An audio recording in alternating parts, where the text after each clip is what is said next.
Hi, there's so much distress and anxiety around just now with and a lot of talk about mental health issues. I thought I might just start a blog and try and explain things for you. Maybe some tips and suggestions about how you can cope more to your satisfaction. But if you're having severe symptoms of anxiety or depression, or you're self-harming or you're suicidal, please get in contact with your GP. This is not suitable for you. For those of you who have got less severe symptoms of anxiety or depression, you might want to try and understand what's going on for you and perhaps do something about it. I mean, do you even know what mental health issues are? You may very well, but some people are just not clear. Do you know what the symptoms are? And the symptoms that you've got, you think might be mental health, are they labelled a mental health issue?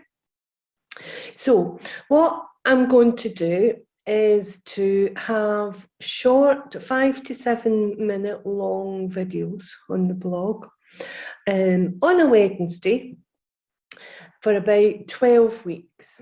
And I'm going to look at some of the common symptoms of mental health issues. Some of the ways of processing our information, and look at the common symptoms and identify some of the things that are happening to you. We'll maybe do some questionnaires to help you identify things and measure the strength of feelings. Some tips and techniques are going to be helpful to get you through your distress. And at any time you can contact me through the website to ask a question, or you can book one-to-one sessions through the website or Facebook me. It would be with one of our own counsellors.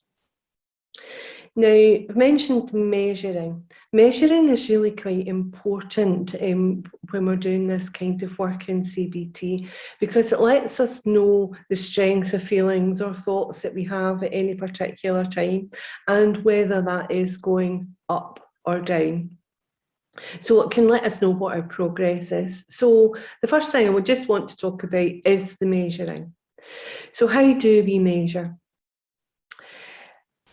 We use a scoring system of 1 to 10 or 1 to 100, for example, percentage. And number 1 is the least that you feel this feeling or think this thought.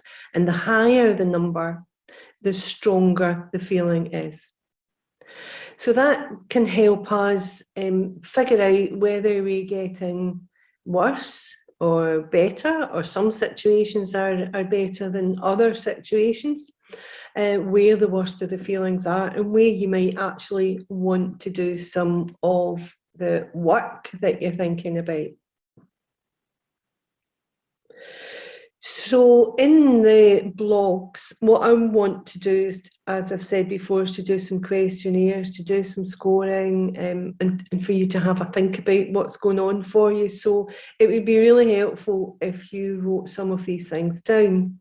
So by asking you to write things down at particular times, or in fact you can record it on your phone. So a pen and paper might be useful. Now, to get the most out of the exercises that we do, you have to do them. That sounds really obvious, but lots of people think, oh yes, that will be fine, I'll have a think about that, but actually don't do the exercises. So to get the best out of these blogs, then do the exercises and then practice them. Right? Might be giving you information to do it once, but actually to get good at anything, you need to practice. Now, you don't need to do it. That's entirely up to you. I will never know whether you actually do the exercises or not.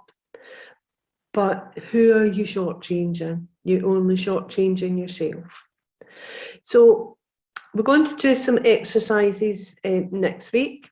And we're going to have a think about what the symptoms are of mental health distress.